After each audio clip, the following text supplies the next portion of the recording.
hak prerogatif Allah.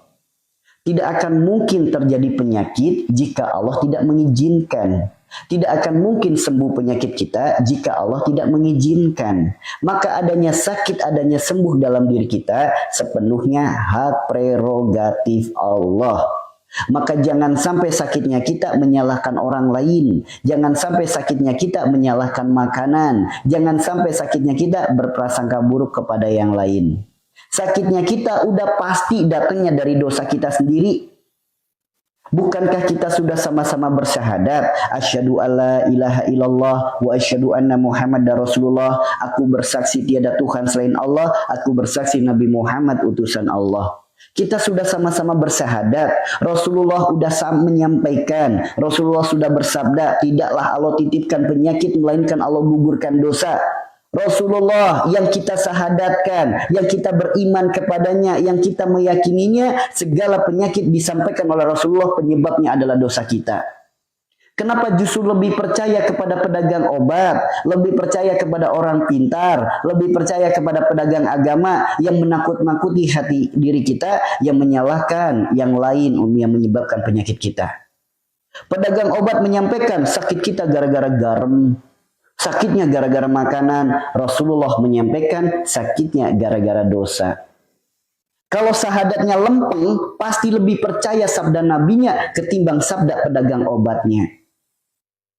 Ada lagi orang sakit bilang katanya dari makanan. Orang sakit bilang katanya dari orang lain. Katanya sakitnya dari rumah. Katanya sakitnya dari dapur yang salah. Katanya sakitnya dari kamar mandi yang salah. Katanya sakitnya dari pohon depan rumah. Kalau ada yang percaya dengan hal seperti itu, apa kabar syahadatnya guys? Apa kabar? Rasulullah sudah ngasih tahu segala penyebab penyakit kita adalah dosa kita sendiri. Kok lebih percaya ucapan orang pintar, lebih percaya ucapan pedagang agama, lebih percaya ucapan pedagang obat? Apa kabar syahadatnya? Katanya beriman kepada Allah, beriman kepada Rasulullah. Masa iya sabdanya tidak dipercaya, firman Tuhannya tidak dipercaya? Lantas kepada siapa harus percaya? Percaya sama pedagang obat, percaya sama pedagang agama, percaya sama orang pinter. Yuk kita belajar sama-sama kembalikan syahadat kita yang semurni-murninya. Tegakkan tauhid dalam diri kita. Jangan jadi orang yang mencela-mencele. Ya, jangan jadi orang yang mencela-mencele. Perkara dikit, ditakut-takutin dikit, iman lemah. Ibu lagi darah tinggi, nggak boleh makan garam. Iman jadi lemah. Allah sudah berfirman, Robbana ma khalaqta hada batila. Tidak ada satupun yang Allah ciptakan sia-sia. Gak ada penyakit darah tinggi gara-gara garam. Gak ada. Selagi garamnya alami. Garam yang benar-benar dari air laut. Namun kalau garamnya buatan manusia, ya boleh jadi. Bisa jadi perantara penyakit darah tinggi. Makanya hati-hati dengan produk-produk manusia. Hati-hati. Kalau ingin garam kita sehat, yuk konsumsilah garam made in Allah. Yang asli dari air laut. Jangan sampai diri kita kalah dengan binatang. Binatang ternak, sapi, kerbau, kambing. Mereka minumnya air garam. Garam apa yang mereka mau? Garam asli dari laut. Ya, sekali-kali coba kasih garam bikinan manusia yang putih, glowing, bersih. Mau minum gak? Mau minum gak? Gak ada yang mau binatang. Karena mereka tahu mana garam yang baik, mana yang bukan garam. Binatang yang gak punya akal, mereka bisa tahu mana yang baik, mana yang tidak baik. Padahal manusia dititipi akal, namun bodoh karena dibodohi oleh pedagang obat. Dibodohi oleh pedagang obat. Ya, mereka tergiring opininya sehingga apa? Membenci made in Allah, membenci air laut. Sehingga apa? Orang zaman sekarang jarang ada yang memakai garam.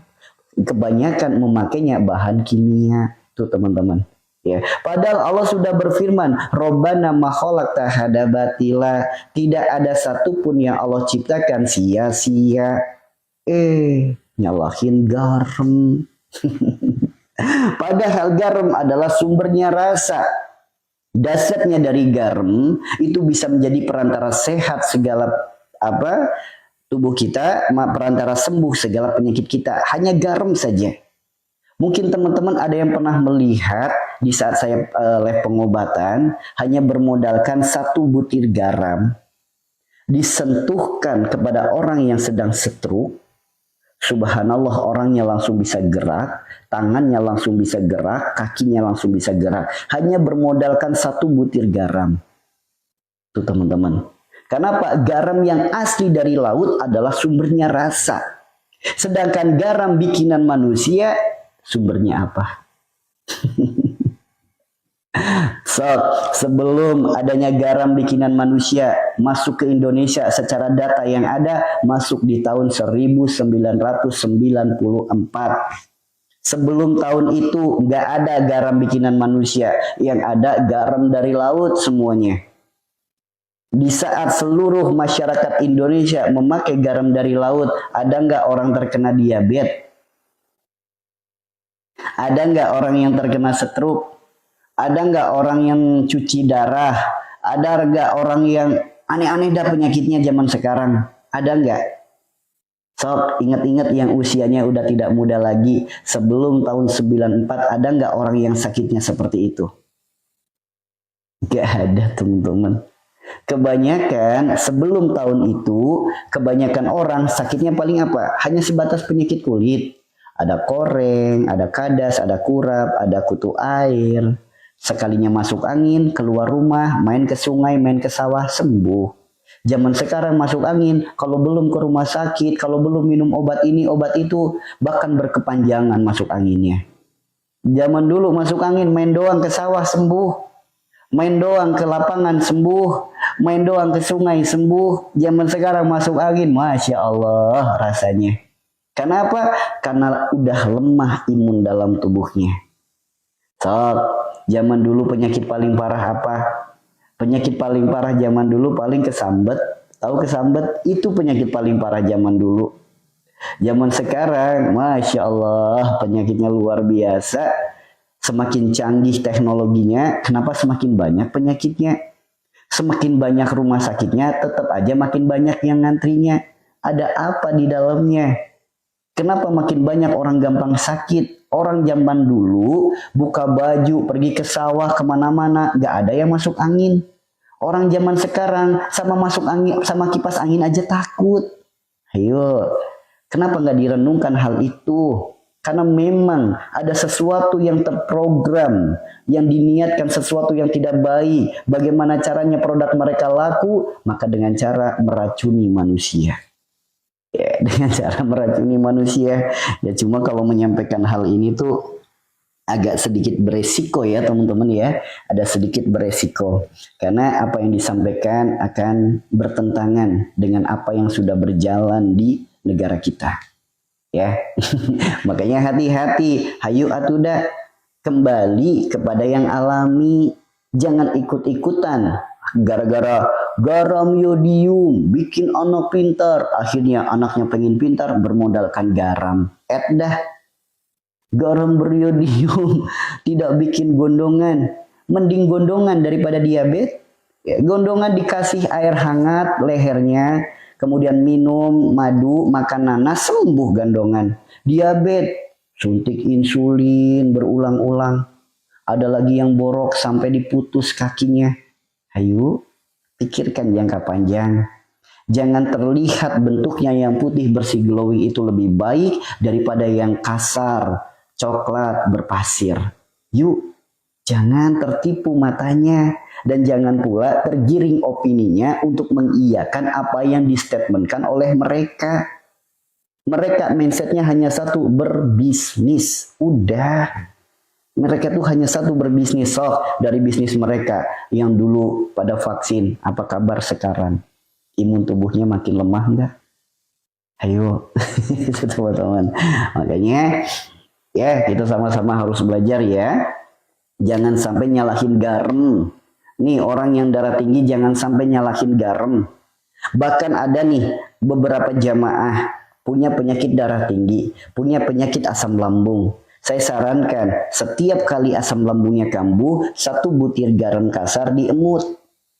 Orangnya kemudian menyampaikan, saya punya penyakit darah tinggi, apa tidak berbahaya? Rabbana ma khalaqta hadza batila. Itulah yang Allah firmankan dalam Al-Quran. Tidak ada satupun yang Allah ciptakan sia-sia. Garam dari laut, laut ciptaan Allah. Tidak ada satupun yang berdampak buruk pada manusia. Tidak ada. Itu kalau pakai kacamata iman. Kalau pakai kacamata dunia, ya ragu-ragu. Kalau pakai kacamata iman, sami'na wa ata'na. Apa yang Allah perintahkan, apa yang Allah firmankan, pasti dipercaya. Tuh, bedanya itu teman-teman. Subhanallah teman-teman. Begitu ketika asam lambung kambuh, 1 butir garam diemut. Langsung membaik asam lambungnya. Ketika ketakutan, kekhawatiran, kecemasan, efek asam lambung, 1 butir garam diemut. Membaik reaksinya, sehingga Pak, seiring berjalannya waktu sudah tidak kambuh lagi asam lambungnya, seiring berjalannya waktu sudah tidak ada lagi reaksi ketakutan, kekhawatiran, kecemasan dalam hidupnya, sehingga apa, sembuh penyakitnya. Begitu dicek darah tinggi, kan kalau di kampung itu kan ada posyandu lansia ya, jadi ada posyandu bukan hanya untuk balita, untuk lansia. Dicek tekanan darahnya normal teman-teman. Itu teman-teman. Kalau tidak percaya buktikan, buktikan. Karena garam laut itu memiliki manfaat yang sangat luar biasa teman-teman. Ya, garam laut itu memiliki manfaat yang sangat luar biasa. Ya, iya, mules-mules juga emut, garam 1 butir saja langsung normal lagi. Betul. Karena garam kasar itu memiliki manfaat yang sangat luar biasa.